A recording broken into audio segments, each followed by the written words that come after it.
Hi, welcome to day 46 of Science Challenge. Today we're going to do a little experiment called chromatography. So if you are at secondary school, you might have already done this, but I'm going to show you a really good way of doing it at home.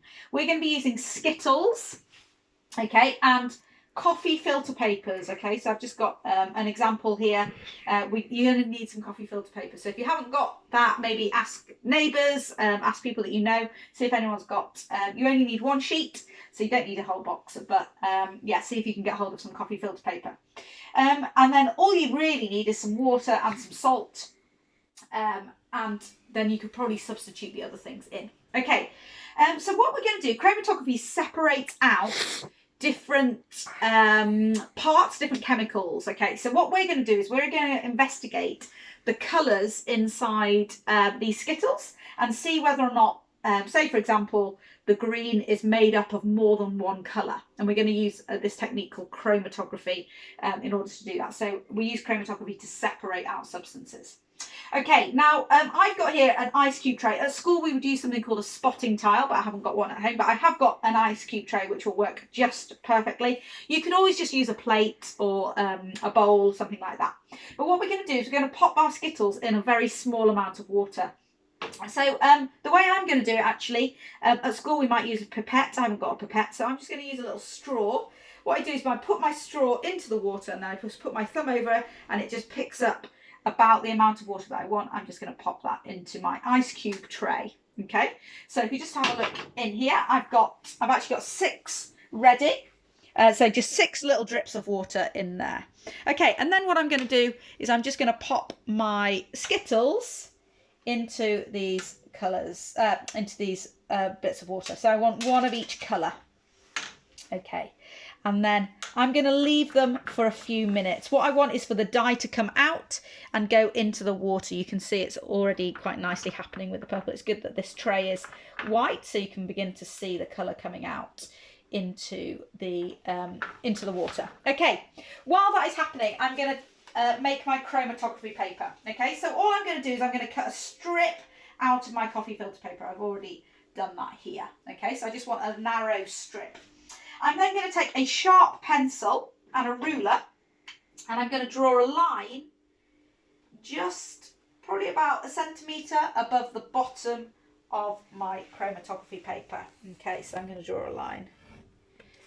It needs to be done in pencil because if you do it in ink, it will run just like the colours from the Skittles. Okay, I'm then going to set it up. Okay, so what I'm going to be doing is I'm going to be putting it into this glass. And I'm just going to be touching the water at the bottom. So I'm going to just roll the top of it around a pencil. And then I'm just going to use a paper clip that I have somewhere. Here it is. To clip that on there. Okay, so then when I'm ready, that's just going to sit my water and the water's going to run up my filter paper or my chromatography paper. Okay, so that is now ready. Okay, I can also get my solution ready. So I'm going to add to a little bit of water in the bottom of the glass. I'm just going to add about 1/8 teaspoon. So really not very much. Probably about that much salt into my water and just give it a stir. Okay, just want that to dissolve in there. I might need to just add a little bit more water in a minute or two. Okay. All right, so if you look back at my Skittles now, you can see that the colour has really nicely run out of those Skittles into the water surrounding. Okay, so what I'm going to do is I'm going to take a clean toothpick and I'm going to take some of this water, pick it up with my toothpick and just pop it onto my chromatography paper. I'm going to put a little dot onto my origin line, so that pencil line that I've done before. Okay, so I'm going to try and get as much dye onto these. I'm going to have to do it over and over and over again. Okay, so this is going to take you a little bit of time. Okay, so get as much of the green, the one I'm doing at the moment, onto a small spot on your chromatography paper. I'm just using the toothpick to do so. Okay, so I just need to do my last one. Please note I'm using a different toothpick for each one. Okay, so you can see really faintly on here on my line I've got the different colours. So I'm just picking up the dye, popping it on the line.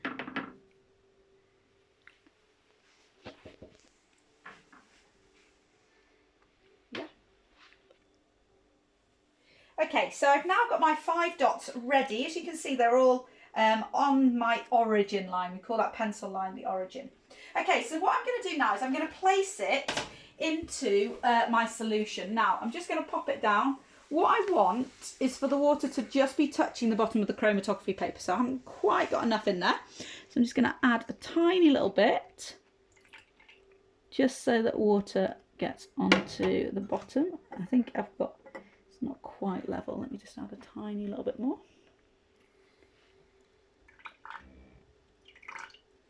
Okay.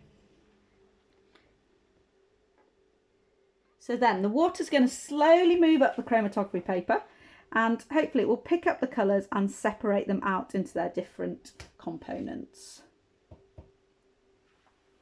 Okay, so when the water is reaching the top of your filter paper, you're just going to take it out. Okay, and I can see actually that it's started to separate out my colours. I'm then going to leave it to dry. Okay. I'm going to leave it to dry. I'm just holding it on that piece of white paper so that you can see a little bit. You can see that the purple has definitely got some blue in it, and the red has crept up the page. You might not be able to see it very clearly on here, but hopefully when you do it yourself, you'll be able to see it a little bit better. So then what I suggest you do is just pop it down and then leave it to dry, okay? Even better if you can leave it to dry somewhere where it's just going to hang. So if I just leave it in there without any water to dry, and I'll have a look at it in a couple of hours. But enjoy, have a good go. See if you can separate out those different colours dyes from your Skittles. And I'd say the key thing is to really make sure that you transfer a lot of the coloured water onto a very small spot on your origin. And what you should see is that if that dye is made up of more than one colour, then that should separate out, and you should be able to see the different colours inside that dye. So this technique is called chromatography, and it's used for separating out substances. Hope you enjoy this one.